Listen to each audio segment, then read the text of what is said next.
How's everyone doing? You're all going to get back in your seats? I'm just kidding. I'm Greg Landsman. I'm from the 1st Congressional District in Ohio. Thank you all for being here. Thank you for letting me speak a little bit. Uh, I'm going to speak about something that we've been working on for the last year or so, taking account of sort of this moment in American history and trying to articulate where we go from here, being as specific as possible, which I think people are struggling to do. Let me just give by way of background. I was a teacher. My parents were teachers. I did child education advocacy work most of my career. Was at City Hall in Cincinnati for 5 years, got elected to Congress in 2022. My wife, Sarah, and I have 2 kids, 14 and 16, and I'm in the most middle district in the United States of America. My district, which Trump won by 3 points, is the median district, meaning that there are 217 districts to the left of me, 217 districts to the right of me, and I have a good sense when you represent a district like that, what people really do want at the end of the day. All right. I usually don't do PowerPoints, but I decided to do a PowerPoint for all of you. Wish me luck. So I've been thinking a lot about this moment in American history, and 2 things. I haven't totally figured it out, but I have figured out 2 things. One is this is one of the most chaotic, challenging moments in American history. And number 2, it is also a moment when we have some of the weakest, worst political leadership in my lifetime. And I think it's just important to recognize that from a challenge standpoint, like think about all the things that we're facing. We're facing an economy that's broken for most people. It no longer rewards hard work, but wealth. You have a democracy that's slipping through our hands. You have a healthcare crisis and a housing crisis that's causing enormous pain for people. You have this huge explosion in technology, the AI and the data centers. It's causing an enormous amount of uncertainty and frustration. You've got a gun violence epidemic that is daily for a lot of communities, a lot of families. You have an immigration policy that has become both corrupt and cruel. And you've got these global conflicts with no end in sight. And that's a lot. That's a lot for generational leaders.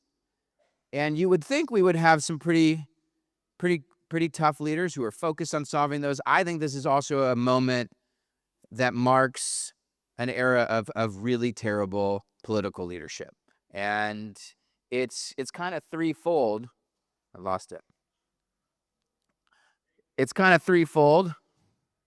I got to go back.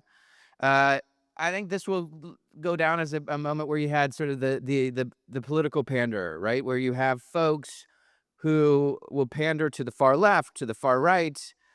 These are folks that I think spend a lot of time on Twitter and social media, and they become sort of Twitter followers where they're just following whatever's happening on Twitter. And they use these partisan fights as a way to avoid working on the hard challenges. And here's the result, right? Americans are tuning out. The favorability of both kinds of politicians, Democrats, Republicans, plummeting, and no one is able to transcend this partisan divide, which we desperately need to fix these problems.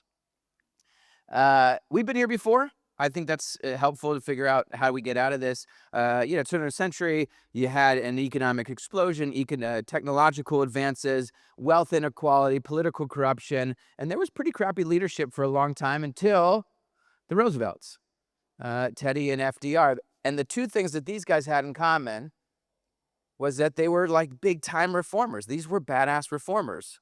This is a moment where we need badass reformers. That's what I want in my political leadership. I want people who hate the status quo, who absolutely abhor the status quo. These are, in my mind, progressive leaders in the traditional sense. Progressive leaders, no Nazi tattoos, who understand the importance of public safety and national security. The people do want an upending of the status quo. They also want to be kept safe, and they want you to be pretty normal. No weird tattoos. As a guy who has a lot of tattoos, all of them are totally appropriate.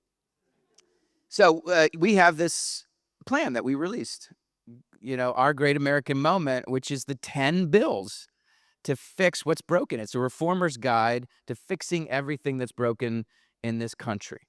And at the heart of it is the goal of returning wealth and power to the American people. 10 bills. Here are the 10 bills, and I go into great detail in each of the 10 bills. So we are as specific as you can, and we're in the middle of producing a lot of this legislation. We're announcing number 2 this week. But the first one is how you fix the economy. You got to fix the tax code. You got to take on corporate consolidation. You got to have price gouging legislation. All of that is in the Working Families Economy Act, which transforms the economy back to an economy that's focused on working people, that rewards hard work, not wealth. The second one is the largest anti-corruption legislation in American history. We're about to announce 400 pages of everything from getting out of the predictive market to pardon reform. It's everything. Do you see George Santos tried to allegedly got in the predictive market, as to whether or not he would attend the State of the Union? Yeah, that you shouldn't be able to do that. That should be illegal. The John Lewis Democracy Act ends voter suppression and bans dark money, ends partisan gerrymandering. For all my abundance fans out here, the Build Baby Build bill, which is hard to say, but it is a bill that establishes a housing and infrastructure fund, $50 to $100 billion to invest in rebuilding, and all of the incentives in permitting reform and land and zoning, code changes to get this country building again. Healthcare for all, where we fix the healthcare system once and for all. And you can read the specifics of the bill. The 21st Century Anti-Crime Act. This is pairing the need to hire more cops in this country, police officers, local law enforcement, with meaningful gun reform, like to keep getting guns out of the hands of violent people. And you pair it with cops, which we did before, and it passed. We gotta have no one has produced a education vision for this country in 25 years, not a national one. And so this is a plan to say, no, every child is going to have a chance. We're going to invest in early child care and child care and preschool. We're going to give every kid that's behind an opportunity to get caught up. A bill that finally does meaningful border security and immigration reform, restoring personal liberties, codifying the rights we've lost. One bill to codify all the rights that we've lost. And then a National Security and Global Leadership Act that says we're going to lead in the Middle East, we're going to lead in Eastern Europe, and we're going to lead in the Taiwan Straits. We are going to take these hotspots and we're going to be American leaders again. I believe at the end of the day, all of this all boils down to a focus on the things that matter most to most people, which is their economic well-being and their safety. At the end of the day, this is my message to all of you. Like, we should be specific. We should have this big governing vision and plan. We should be bold, reformers.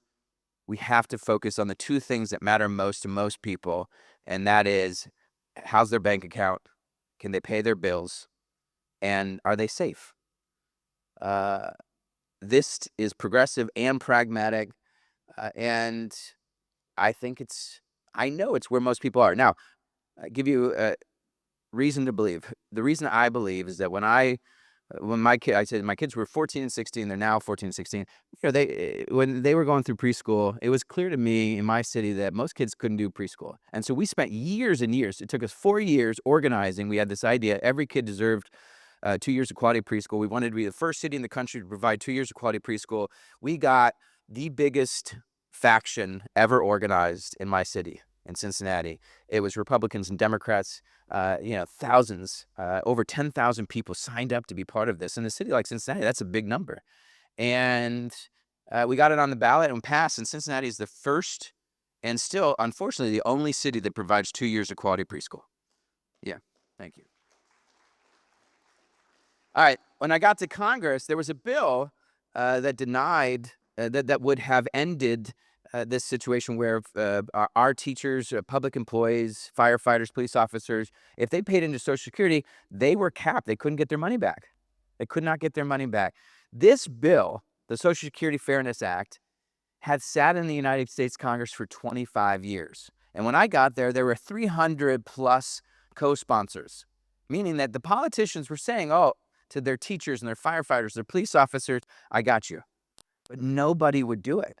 Nobody would, because it was $20 billion a year. And the way they thought, these politicians, was, well, that's $20 billion a year. That's expensive. And I thought a little bit differently, which is you're stealing $20 billion a year from public retirees. It's their money.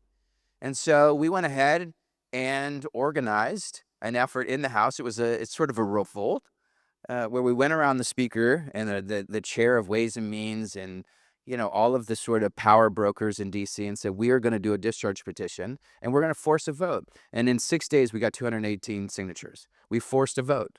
They tried all kinds of procedural ways to get around it. We ended up passing it out of the House, and then we got it over to the Senate. We kept organizing. And we finally got a vote in the Senate, and the Social Security Fairness Act is law. That's $20 billion a year going to teachers, firefighters, police officers, and landscapers. And then our great American moment, we started looking at like American history. Like, this isn't, what is it? What is it at at our core? Like, we do believe in these shared values of opportunity for all and justice and fairness.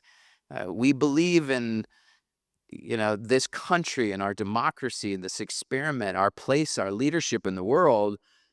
And we've had these moments of crises. We've had moments that haven't gone well. It's the sort of rhythm of the country where things go well and then they don't go well, and big transformative moments where you have this, a progressive explosion of advancement and good. It's not inevitable, but it does happen because most Americans want that. I believe in the end, most Americans want to have leaders step up and show them that there is a much better way, one that's based on hope and unity and progress. And I think this is one of those moments where, after all of the chaos and the corruption and the cruelty of this political era, people are going to want big time reformers. Folks who say the status quo isn't working. I hate it. I abhor the status quo. I'm going to fix this. And I think these are the people who are going to lead the next chapter in American history. Thank you all very much.